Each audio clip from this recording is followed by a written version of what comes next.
Mesdames et messieurs, bienvenue dans cette nouvelle vidéo. Aujourd'hui, je vais tester avec vous différents outils d'intelligence artificielle censés aider les développeurs. On va découvrir ensemble ces différents outils et s'amuser un petit peu avec chacun d'entre eux. On va commencer avec Tabnine. Oui, un assistant AI qui est censé vous accélérer en gros votre travail et garder votre code safe. Donc une fois qu'on a installé Tabnine dans son éditeur de code, voilà un petit peu ce qu'on a. Sur la gauche, un petit panel là qui permet de discuter directement avec Tabnine. Là, on va avoir des suggestions au fur et à mesure qu'on écrit. Donc là, je vais simplement tester tout ce qui est autocomplétion grâce à Tabnine. Donc je vais écrire fonction Fibonacci. Donc là, on est sur une fonction assez simple qui est censée calculer la valeur du nème élément de la suite de Fibonacci. Et voilà, j'appuie sur entrée et j'ai immédiatement une suggestion qui m'a l'air assez convenable. Alors là, ce que je vois tout de suite, c'est que j'ai les nombres négatifs qui sont pas gérés, parce que la suite de Fibonacci n'est pas censée être définie pour les nombres négatifs. Si le n là c'est -5, eh bien ça va quand même fonctionner et nous return -5. Moi j'aimerais que ça me mette une erreur dans ce cas-là. Donc je vais essayer de lui demander de corriger ça. Gère les nombres négatifs. Voici une solution possible. Ok, donc là je vois tout de suite qu'il y a un problème, puisqu'il a mis la condition inférieure à 0 après la condition inférieure ou égale à -1 qui était déjà là. Le problème c'est que si on a un -5 par exemple à ce moment-là, eh bien on va rentrer dans cette condition avant de découvrir qu'il y avait une autre condition si jamais on était un nombre négatif. Donc là... pas bon. Et là, ce que je vais lui dire, c'est il y a un problème avec ta réponse. La condition pour les nombres négatifs ne sera pas appelée là, si on met un n négatif. Disons-lui ça comme ça, on va voir s'il comprend. Normalement, il est censé quand même comprendre ce que je suis en train de dire. Ok, donc là, il m'a remis la même chose. Je suis désolé pour mon erreur, mais en fait, il avait pas compris l'erreur. Écoutez, là, on est dans un cas un petit peu triste, mais on va continuer. On va lui dire, non, tu n'as pas compris. La condition pour le n négatif n'est pas au bon endroit. Il suffit de tester avec un n négatif pour se rendre compte que ta condition ne sera pas appelée. Là, normalement, je lui ai dit ce qui cloche. Voici... Ok, donc là, je suis désolé, voici une solution plus complète. Il tourne en boucle sur la même connerie. Ah bah écoutez, je vais lui dire directement l'erreur. Là, je pense que j'ai essayé de le guider, mais là, malheureusement, on sent qu'au niveau QI, il est limité. Donc je vais lui dire, tu dois mettre la condition pour le nombre négatif en premier, avant l'autre condition, sinon ça marchera pas.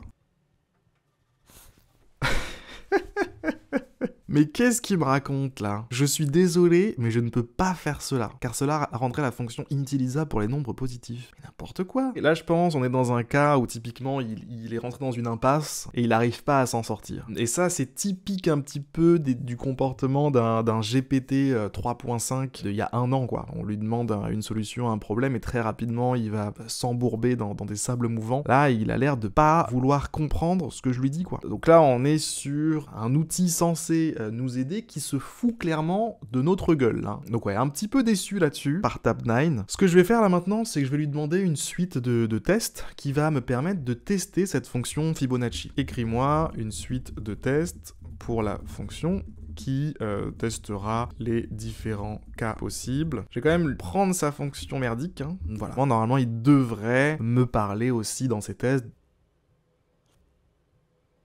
Ok, donc là, il est en train de nous écrire des tests. Donc là, il utilise un framework de tests, de toute évidence, avec des fonctions describe, test, etc. Moi, j'ai pas de framework là installé là tout de suite, donc je vais lui demander de changer ça et de me le faire simplement avec des console log de façon vraiment basique, juste m'afficher dans le terminal les réponses. Bon, déjà, c'est une faute de sa part de pas m'avoir précisé même qu'il utilisait un framework de test. Réécrit les tests simplement en utilisant des console log. Ok, donc là il nous écrit des tests, c'est bien, il a compris ce qu'il fallait faire là. On peut appuyer sur le petit bouton insert là pour directement mettre le code qui nous a pondu dans notre éditeur. Donc j'ai des cas un petit peu classiques on va dire au début, et puis là j'ai le fameux n égale -1. Et ben écoutez, je vais tester, Node lib tabnine.js, on y va. Ok, là j'ai une erreur, pas au nombre négatif, mais en fait si, puisque au lieu d'afficher l'erreur, il m'a mis -1, c'était ça qui était censé se passer, hein. Erreur, le nombre n doit être supérieur ou égal. Et ensuite, il y a eu une grosse erreur sur le cas où c'est pas un chiffre que j'envoie et que c'est du texte. Là, c'est parti en sucette. Je vais lui demander de gérer ce cas, tiens, on va voir ce qu'il nous dit. Peux-tu gérer le cas où n n'est pas un entier ?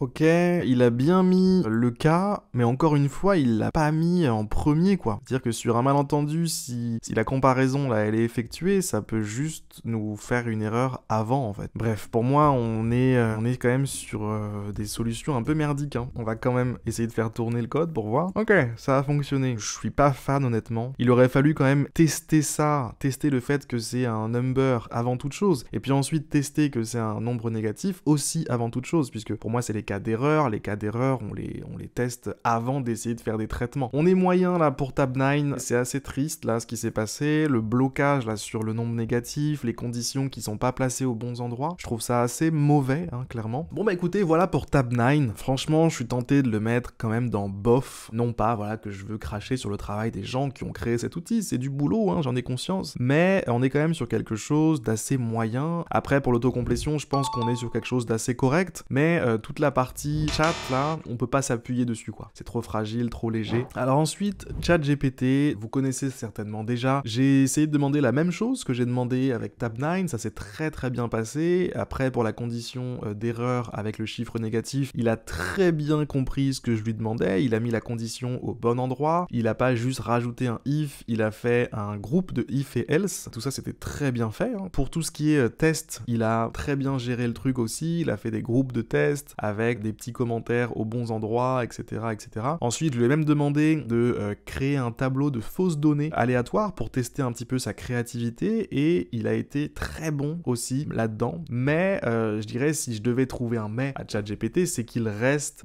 dépendant du contexte qu'on va lui donner et il n'est pas capable d'aller chercher ce contexte par lui-même. C'est-à-dire que si vous êtes à l'intérieur d'une application, un projet que vous êtes en train de faire, si vous avez une question à lui poser, il va falloir lui donner directement tout le contexte et il n'est pas capable d'aller le chercher par lui-même. Donc ça va être le seul problème, je vais dire, avec ChatGPT, c'est qu'il force à switcher de contexte. Vous êtes obligé d'être sur l'éditeur de code, ensuite partir sur ChatGPT, c'est deux endroits un petit peu différents, et puis évidemment, un deuxième inconvénient qu'il faut quand même noter, c'est que des fois, il va être très sûr de lui alors qu'il vous dit n'importe quoi. C'est l'heure maintenant du classement, donc pour ChatGPT, moi, je le mettrais en utile. C'est un petit plus sur lequel vous pouvez toujours vous appuyer si jamais vous avez une question, vous avez besoin d'un petit coup de main sur tel ou tel sujet, vous avez besoin d'une idée sur quelque chose, eh bien, utiliser ChatGPT à ce moment-là peut être une très bonne idée et vous débloquer. Et on se retrouve maintenant avec GitHub Copilot. Alors GitHub Copilot, ça va être, je pense, l'un des plus célèbres outils d'intelligence artificielle qui aident les développeurs, puisque c'est sorti depuis 2021, ça fait un petit moment là que c'est en ligne, c'est là depuis avant ChatGPT, et du coup ça a eu le temps de convertir beaucoup de gens. D'ailleurs, c'est ce qu'ils mettent en avant directement là sur leur page d'accueil. Testons. Une fois qu'on a installé Copilot sur VS Code, voilà ce qu'on a. Pareil, une petite fenêtre ici qui nous permet de discuter avec Copilot.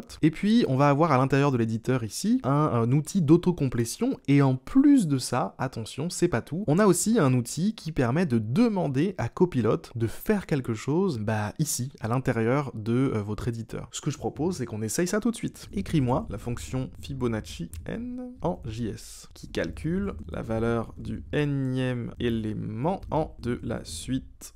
Voilà, récupération de la réponse, waouh. Et là, on a directement le code qui vient de s'écrire dans l'éditeur pour nous. On se retrouve avec la fonction. Ok, la fonction est très bien, mais encore une fois, on a ce petit problème avec les nombres négatifs. Donc je vais voir ce que ça donne si je lui demande de régler le problème, tout simplement. Gère les nombres négatifs, s'il te plaît. Donc là, j'ai pas eu besoin de sélectionner le code là sur la droite, il l'a pris directement en référence.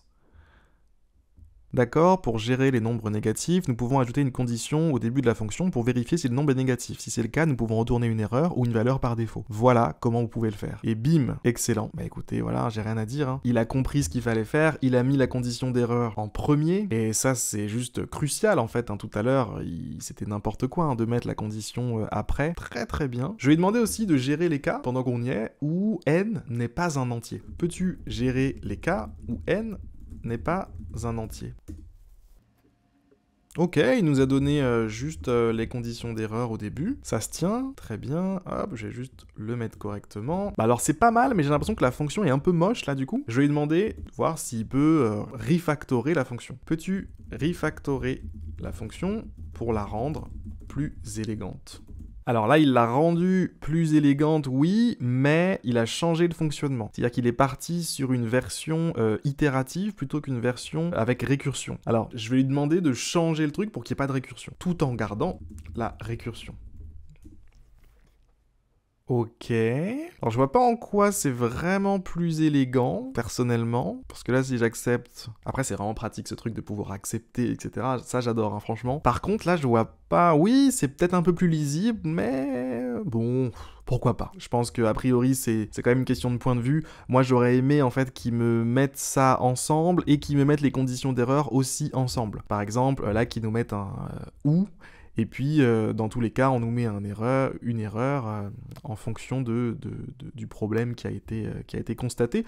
Bon, pourquoi pas? Pourquoi pas? On va pas faire le difficile. Je trouve que c'est déjà pas mal. Il a bien compris les problèmes que je lui ai demandé de résoudre. Il les a bien résolus. Donc ça, c'est top. Maintenant, ce qu'on va faire, c'est qu'on va lui demander d'écrire des tests. Alors, est-ce qu'il y a une fonction pour faire des tests? Voilà, test ici. Écris-moi une suite de tests pour la fonction Fibonacci sans utiliser de framework de test. Juste des console log. Voilà, donc là, je lui dis la même chose que j'avais dit à l'autre tout à l'heure. Donc là, normalement, en fait, ce à quoi je m'attends, c'est qu'il teste à peu près tout ce que je prévois dans ma fonction. Donc non seulement les nombres négatifs, mais aussi les cas où c'est pas des nombres entiers. Ok, il a bel et bien testé, là, dans le cas où on envoie un nombre à virgule. Par contre, il a pas testé avec une chaîne de caractères, par exemple. Mais bon, ça passe. Je vais insérer ça, et puis on va tester directement ce que ça donne. L'entrée ne doit pas être un nombre négatif, l'entrée doit être un nombre entier. Ça fonctionne. De ce côté-là, on n'a aucun souci. Donc ça, c'est vraiment top. Là, on est quand même sur quelque chose de très puissant. Très, très puissant. Ensuite, il y a autre chose que je voulais tester aussi. C'est donc là, je suis sur un dossier donc, qui s'appelle Shop les Shifts. C'est une application que j'ai créée donc, pour aider les gens à apprendre à coder qui se trouve juste ici. Donc Copilot a été mise à jour récemment avec la gestion du contexte. C'est-à-dire que ici, maintenant, dans le chat, on peut mettre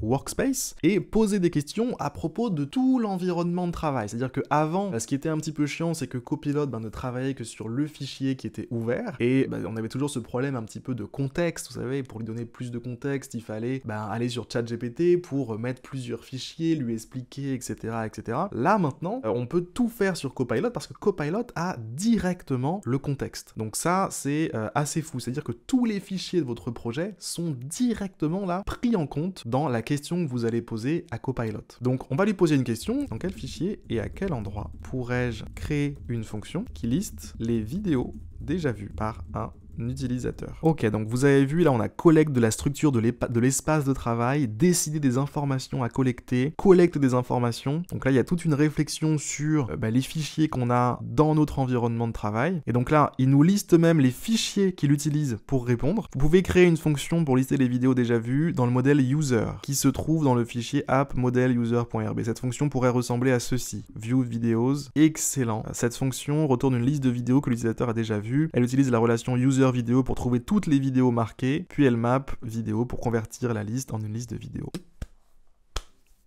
Non, bravo, j'ai rien à dire. Ça fonctionne très très bien. Là, on est quand même sur quelque chose de très puissant. Très très puissant. J'ai hâte carrément de travailler sur un vrai projet pour pouvoir utiliser ce truc-là. Eh bien, mesdames, messieurs, c'est l'heure maintenant de noter. Copilot, pour moi, c'est un outil qui est au maximum de ce qu'on peut avoir en ce moment. Ça comprend le contexte de ce que vous faites, les réponses sont précises, on a la qualité, en fait, d'un chat GPT directement dans l'éditeur. Bref, je trouve ça vraiment bien intégré au process normal, on va dire, d'un développeur. Il y a assez peu de points négatifs, j'en trouve pas. Copilot, pour moi, c'est vraiment un outil très puissant. Après, les critiques qui sont faites à Copilot, elles sont au niveau de la confidentialité de ce que vous écrivez, c'est-à-dire que Microsoft, on va dire, va absorber ce que vous écrivez et va s'en servir pour améliorer Copilot au fur et à mesure. Et il y a tout un tas de projets sur GitHub qui sont aspirés comme ça pour nourrir Copilot. Donc il y a ce point négatif-là, mais pour moi, ça en est pas vraiment un. Moi, ça me dérange pas personnellement que mon code soit aspiré à gauche à droite. Ça en dérange certainement certains, hein, j'en suis conscient, mais moi, je m'en fous.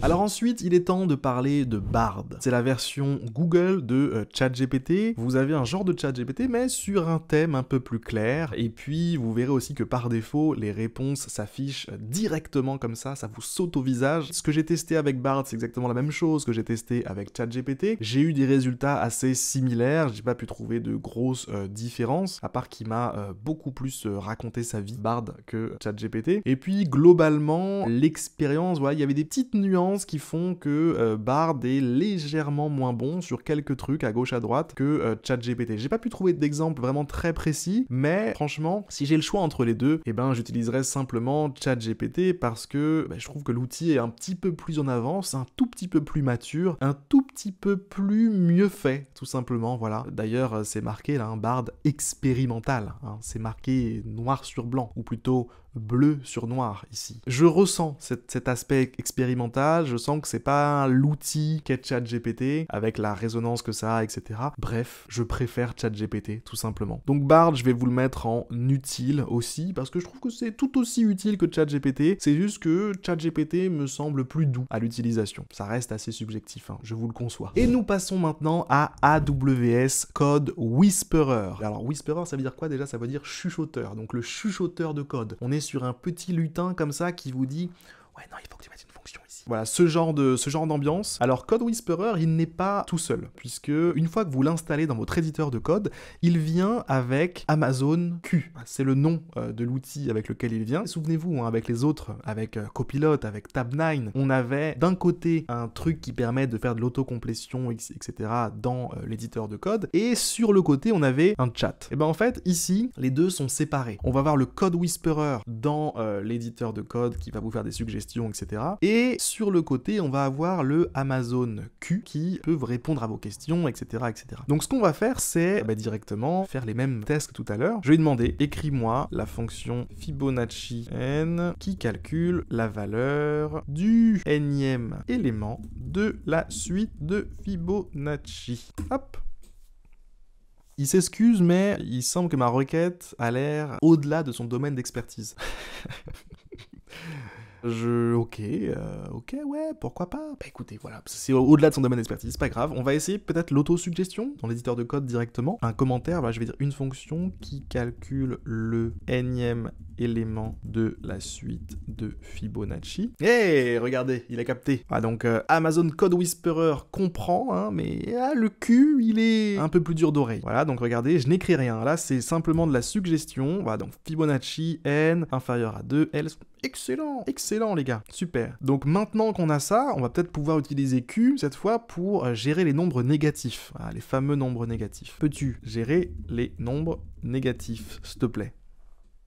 Ok, donc il m'a dit la même chose. Je me demande s'il n'y a pas quelque chose que j'ai pas bien compris avec Amazon Q. Peut-être je vais lui parler en anglais. Can you handle negative numbers, please? Oh. Oh. Qu'est-ce qu'il raconte, par contre? Parce que là, il me parle beaucoup, il a compris ma question. Mais il a pas l'air d'avoir compris le contexte. Il a pas l'air d'avoir compris mon truc, là. Il me sort des trucs, ça n'a aucun sens, hein. Voilà, il y a une certaine distance entre Code Whisperer d'un côté et Q de l'autre. Ben, c'est chiant, du coup, à utiliser. Ah, regardez ici. Clic droit, on peut envoyer à Amazon Q. Voilà, fixe, ici, on peut faire fixe. Je vais faire ça. Ah, mais il fixe directement, genre, on peut pas lui donner de contexte, on peut pas lui poser de questions. Ça, c'est chiant, ça, par contre. Oh, mais regardez, je lui ai dit fixe et il a tout de suite compris par lui-même que il fallait gérer les nombres négatifs. Et écoutez, pourquoi pas, voilà, hop, on insère. Je suis content, même si c'était quand même laborieux pour être honnête, mais je suis content, au final ça fonctionne. Maintenant, on va lui demander d'écrire des tests pour la fonction. Can you write some tests for the function, please? Alors, voici des tests. Donc là, évidemment, il utilise aussi un framework de test. Voilà, ça utilise Jest. Donc je vais lui dire de ne pas utiliser de fonction, de framework, pardon. Can you rewrite this without using test framework? Only console logs? please. Faut être poli avec les intelligences artificielles. Un jour, après tout, elles domineront le monde. Donc tout ça, c'est de l'historique hein, qui sera retenu contre vous au grand tribunal du futur. Ok, donc il a écrit 2 tests et bien ensuite il a dit et ainsi de suite. Genre il a la flemme, tu sais, il a pas le temps quoi pour ça. Ok, ouais, pourquoi pas. Bon allez, je les prends ces tests. Console log, ouais, donc ça c'est le test 0, c'est le test 1. Ouais, pourquoi pas. Please, continue with more tests. I need 10 tests. Ce sera pas mal. Ah, voilà, là il écrit. Putain, mais c'est un flemmard, hein, par contre. Vous avez vu, il nous a mis 1, 2, 3, 4 tests, et moi je lui ai demandé 10 tests. Donc là il dit, ouais, je t'en ai ajouté, voilà, de 2 à 5. Pour en avoir 10, on pourrait continuer, 6, 7, etc. Ok, donc Q, c'est vraiment le flemmard, quoi. Par contre, les tests sont assez bien formatés, même si c'est un peu trop de blabla. Un autre truc qui est un peu nul avec Q, c'est que les questions qu'on lui pose ne prennent pas en compte le contexte. C'est-à-dire que si je suis dans un projet ou au taf sur une application qui est grande, il aura aucune idée de ce sur quoi je suis en train de bosser. Donc je dirais que le seul truc qui est plus ou moins valable avec AWS, Q et Code Whisperer, bah c'est Code Whisperer, parce que le Q là, bon déjà il parle pas toutes les langues, je sais pas pourquoi. Et puis ouais, c'est pas très bien foutu en termes d'UX quoi, en termes d'expérience utilisateur, c'est chiant en fait à utiliser. C'est l'heure de noter, hein. Franchement je dirais limite perte de temps. Hein. Pourquoi utiliser AWS en fait? Alors que il y a d'autres trucs qui existent. Pour moi, on est sur une perte de temps. Allez, au suivant, on est maintenant avec Cody, qui apparemment vous invite à coder plus et à écrire moins. Très très bon slogan. Cody est un assistant qui utilise l'intelligence artificielle et une profonde compréhension de ta codebase pour t'aider à écrire et comprendre le code plus rapidement. Excellent. Donc il comprend le projet sur lequel tu es en train de travailler, etc., etc. Donc ça, c'est pas mal du tout. Le problème, mesdames, messieurs, c'est que pour utiliser la compréhension de toute ta codebase, etc. avec Cody, eh bien, il faut installer ce petit soft là, Cody quelque chose. Et grâce à Cody quelque chose, vous allez pouvoir créer votre code graph à partir de votre repository sur GitHub. Je l'ai fait plusieurs fois, hein, d'accord? J'ai testé plusieurs fois, vraiment, j'ai désinstallé, j'ai réinstallé, j'ai refait. À chaque fois, la même chose. Ça ne fonctionne pas. Alors, Cody, sinon, une fois que vous avez installé Cody dans votre éditeur de code, c'est un petit peu comme les autres, hein. Vous avez une petite fenêtre ici avec un chat que vous pouvez ouvrir à tout moment, et vous avez, je suppose, un outil d'autocomplétion ici. Donc on va tester ça tout de suite. A function that calculates, ça y est, je parle anglais, je vais plutôt le dire en français, comme ça ce sera juste par rapport aux autres. Une fonction qui calcule le énième élément de la suite de Fibonacci. Hop, entrée. Aïe, aïe, aïe, aïe, aïe. Il n'a pas l'air de capter. On va l'aider, on va écrire function. Il a eu un petit blocage, mais c'est bon, il s'est réveillé. Et la suggestion est là, excellent, voilà. Il est capable de comprendre ce qu'il faut nous suggérer. Par contre, il y a des petits soucis là d'indentation, un petit point négatif, mais c'est pas très grave. Alors maintenant qu'on a ça, on va essayer, comme d'habitude, de gérer les nombres négatifs. Alors, on va pour ça créer un chat ici. Ah d'accord, donc une fois qu'on clique là, ça fait un chat à droite. Ok, donc on a plein de fenêtres en fait qui s'ouvrent à gauche, à droite. Ok. Arrobase pour inclure du code. Ouais, bah je vais inclure mon code, ouais. Corrige la fonction pour qu'elle gère les nombres négatifs.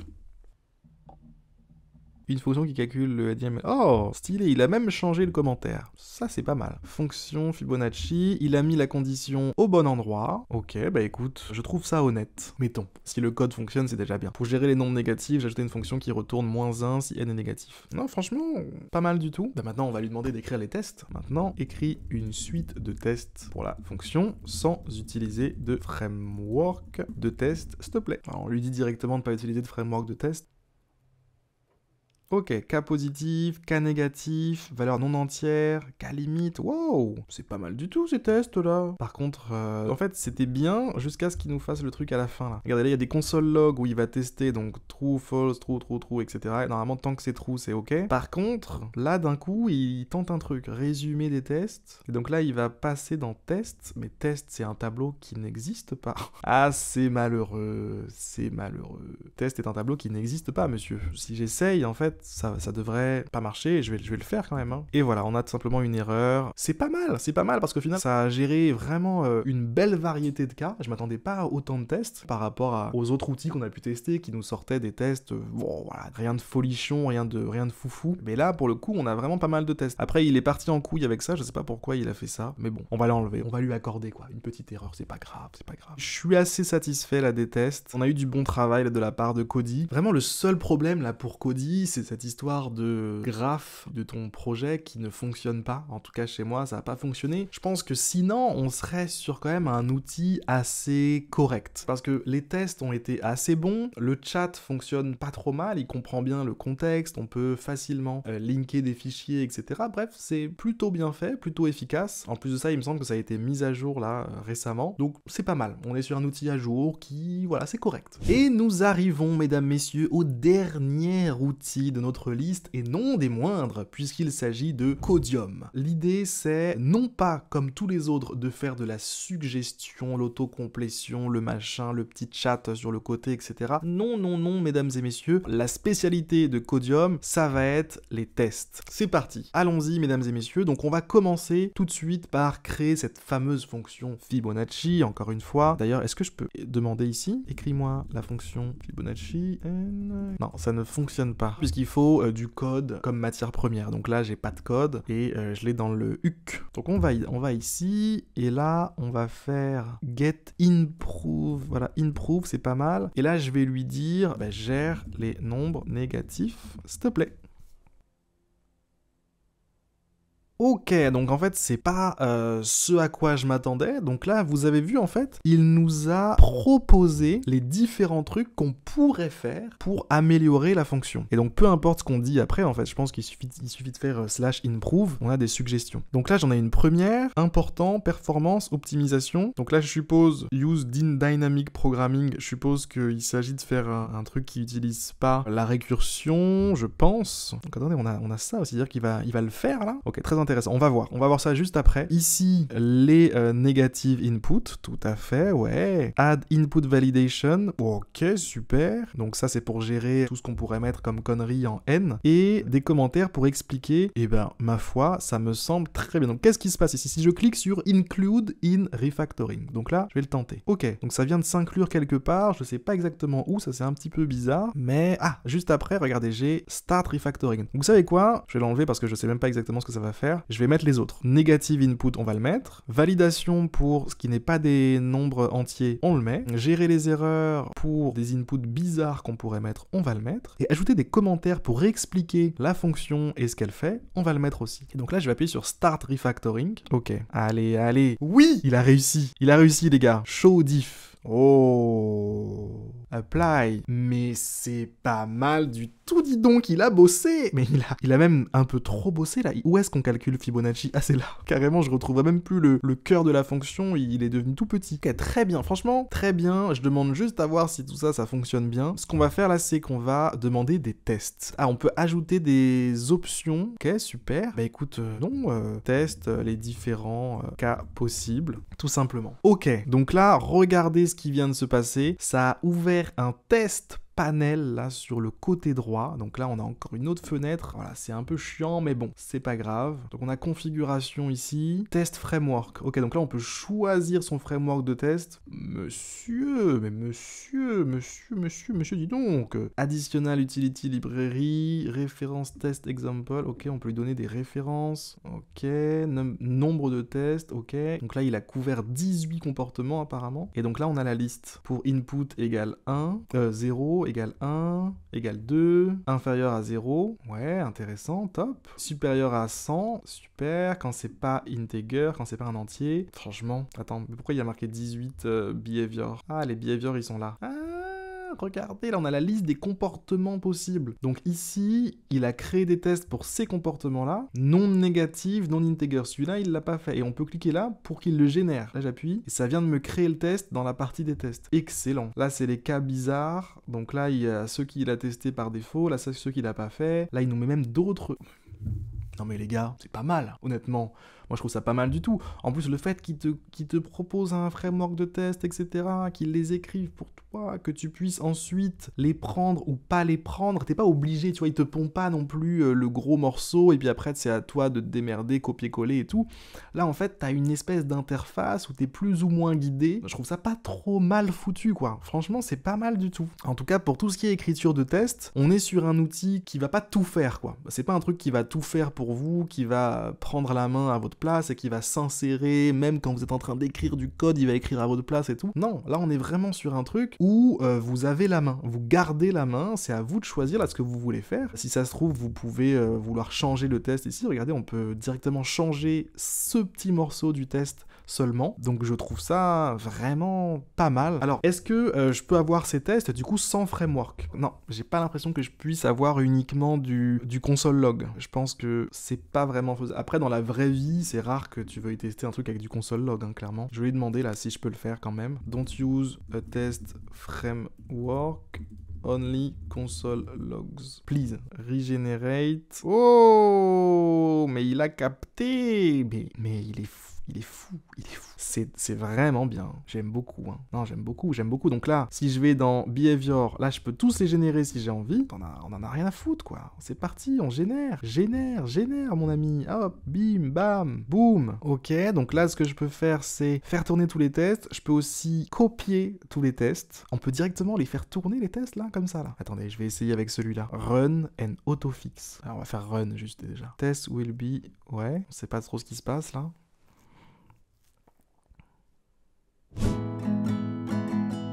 J'étais en train de tester Codium. Oh, ça a marché. Failed. Comment ça, failed? Qu'est-ce qu'il y a failed? Command failed. Ok, c'est juste que je pense qu'il faut configurer le fait de pouvoir tester comme ça dans l'outil. Mais franchement, super bon. Là, je peux copier les tests. Voilà, je copie les tests et je peux les coller là. Et ils sont tous là. Ah, mais regarde, il nous a quand même mis le truc dans des hits. Certains sont encore dans des hits, c'est pas vraiment des console logs. Bref, je pense que dans un autre cadre, un peu moins, on essaie de tester quelque chose dans un environnement un peu plus réel, avec des vrais tests, des vrais frameworks de tests, etc. Ça doit être très utile. On a fait le tour un petit peu de Codium. Je pense que le gros avantage, voilà, de Codium, c'est cette façon de faire un peu pas comme les autres, quoi. Pour le coup, on a vraiment découvert voilà, un nouveau style d'accompagnement par l'IA ici, qui est un peu plus, j'irais, destiné à des développeurs qui savent déjà ce qu'ils font, parce que on est capable peut-être plus de voir la valeur de ce qui est donné ici et de garder la main, si tu veux. Mais on peut quand même, voilà, en tirer pas mal de bénéfices. Il y a plus de contrôle avec Codium qu'avec les autres, donc très bon outil. C'est l'heure du vote. Alors Codium, pour moi, c'est clairement un outil qui est utile, juste pour les tests qui ont été vraiment bien pour le coup. On est franchement pas mal. Je le mets pas en super IA, parce que je pense que, voilà, c'est pas non plus... il y a eu des petits problèmes, il y a eu des petits soucis, des petits chargements qu'on attend pendant longtemps, etc. Mais, overall, on est sur un truc utile. Franchement, c'est utile. C'est la fin de cette vidéo, mesdames et messieurs. Nous avons testé différents outils d'intelligence artificielle. On a donc Copilot qui arrive en tête et AWS qui est vraiment en bas, vraiment le fond du trou, c'est AWS, quoi. Désolé pour ceux qui l'utilisent et qui l'aiment, mais utilisez autre chose. Voilà, utilisez autre chose parce que là, vraiment, c'est difficile. Là, avant qu'il y ait des grosses mises à jour, on est quand même sur un truc un peu chiant, un peu concept, quoi. C'est un concept, peut-être ça devrait être bien, mais là, c'est pas le cas. Pendant que je vous parle d'IA, les gars, il faut que vous sachiez que j'ai un programme d'accompagnement qui s'appelle Coding Accelerator qui aide les gens à devenir développeurs indépendants, que vous soyez débutant ou expérimenté, peu importe. Le but, c'est que vous soyez capable d'en vivre, de vous sentir libre, etc., etc. Ce programme vient tout juste d'être mis à jour avec une petite partie intelligence artificielle, donc comment utiliser les différents outils, que ce soit dans une phase d'apprentissage ou bien une phase professionnelle. Donc bref, si jamais ça vous intéresse d'être accompagné par moi ici présent pour devenir développeur indépendant, il y a un lien dans la description. Je vous invite à lire un petit peu de quoi il s'agit et puis à candidater directement pour le programme pour en faire partie. Voilà, c'est tout ce que je vais vous dire, mesdames et messieurs. Ça se passe en bas dans la description, encore une fois. Je vous fais des gros bisous. Et puis on se dit à très vite pour de nouvelles aventures. Au revoir.